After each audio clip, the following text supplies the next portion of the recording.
অনেকেই জানে না ডিম ভেজে এইভাবে পেঁপে দিয়ে রান্না করলে দারুণ স্বাদ লাগে, যেটা কিনা ভাত, রুটি, পরোটা যে কোনো কিছুর সাথেই সার্ভ করা যায়। আসসালামু আলাইকুম, কেমন আছেন সবাই? আশা করি ভালো আছেন। Recipes and blogs by Shamima Afrin চ্যানেলের পক্ষ থেকে আপনাকে স্বাগতম। আমার আজকের আয়োজনে আপনাদের জন্য থাকছে পেঁপে দিয়ে ডিম রান্নার রেসিপি। তো চলুন ঝটপট আজকের রেসিপিটা দেখে নেওয়া যাক। প্রথমে আমি একটা বাটিতে 4টা ডিম ভেঙে নিচ্ছি। আজকের তরকারিটা আমি 4টা ডিম দিয়ে করব, তো এজন্য আমি এখানে 4টা ডিম ভেঙে নিলাম। এবারে আমি দিচ্ছি কাঁচামরিচ কুচি আর দিব সামান্য একটু লবণ। এবারে সব কিছু খুব ভালোভাবে ফেটিয়ে নিচ্ছি, ভালো করে মিক্স করে নিচ্ছি। ডিমটা ভালো করে ফেটিয়ে নিচ্ছি। ডিম ফাটানো হয়ে গেলে এটাকে একটা সাইডে রেখে চলে যাচ্ছি মূল রান্নায়। চুলায় একটি ফ্রাই প্যান বসিয়ে তাতে তেল দিয়ে দিলাম। তেলটা কয়েক সেকেন্ড গরম হতেই দিয়ে দিলাম 2টো শুকনো মরিচ, 2টো এলাচ, 2টো তেজপাতা, দিচ্ছি কয়েক টুকরা দারুচিনি আর দিচ্ছি সামান্য আস্ত জিরা। কয়েক সেকেন্ড নেড়ে চেড়ে এবারে আমি 2 মুঠো পেঁয়াজ কুচি দিয়ে দিচ্ছি। চুলোর আঁচটা একদম লো আঁচে আছে। এবারে পেঁয়াজটাকে ভেজে নিচ্ছি। পেঁয়াজ ভাজার সময় চুলোর আঁচটা কমানো রাখবেন, যাতে করে চট করে পেঁয়াজটা পুড়ে না যায়। আপনারা জানেন কি না, পেঁপে কিন্তু পুষ্টিগুণে ভরপুর একটা সবজি, যেটা আমাদের কোলেস্টেরল নিয়ন্ত্রণে সহায়তা করে। যারা ওজন কমাতে চান তারা কিন্তু আপনার খাদ্য তালিকায় এই সবজিটাকে নিশ্চিন্তে রাখতে পারেন। পেঁপেতে কোনো ক্যালোরি নেই। পেঁপে একদম পেট ভরে পেঁপের তরকারি খেতে পারেন, যেটা আপনার কোষ্ঠকাঠিন্যের সমস্যা দূর করবে, ক্যান্সার প্রতিরোধ করবে, আরও অনেক অনেক উপকারিতা রয়েছে। এত সব কিছু ডিটেলে না যাই। তো এই যে পেঁয়াজ ভাজা হয়ে গেলে আমি কিন্তু মশলা কষানোর জন্য পানি দিয়েছি এবং তাতে দিয়ে দিচ্ছি লবণ, হলুদ গুঁড়া, লাল মরিচের গুঁড়া, ধনিয়া গুঁড়া, ভাজা জিরার গুঁড়া আর সামান্য গরম মশলা গুঁড়া। আপনারা খেয়াল করেছেন কিনা, আমি মশলাগুলো কিন্তু হাফ চা চামচ দিয়েছি, গরম মশলাটা দিয়েছি হাফ চা চামচেরও কম। পেঁপে বা লাউয়ের তরকারিতে মশলা একটু কম দিলেই বেশি ভালো হয়। তো এই যে ভালো করে আমি মশলাটা কষিয়ে নিচ্ছি। মশলা কষানো ঠিকঠাক হয়ে গেলে এবারে আমি কেটে ধুয়ে রাখা পেঁপে দিয়ে দিব। তার আগে আদা বাটা এবং রসুন বাটাটাও দিয়ে নিলাম।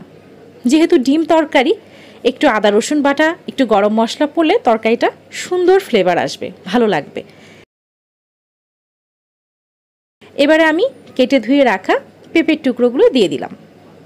ভালো করে মশলার সাথে পেঁপে মিশিয়ে নিচ্ছি। চুলোর আঁচটা কমানোই আছে। ভালো করে মিশিয়ে নিয়ে এবারে ঢাকনা দিয়ে ঢেকে দিব। পেঁপেটা রান্না হতে থাক। এবারে আমি পাশের চুলায় ডিম ভেজে নিব। চুলায় আরেকটা ফ্রাই প্যান বসিয়ে তাতে তেল দিয়ে দিলাম। এবারে ডিমের যে মিশ্রণটা একটা সাইডে রেখে দিয়েছিলাম, সেখান থেকে অর্ধেকটা দিয়ে দিলাম। 4টা ডিম আছে, তো আমি 2 বারে ডিমটা ভেজে নিব।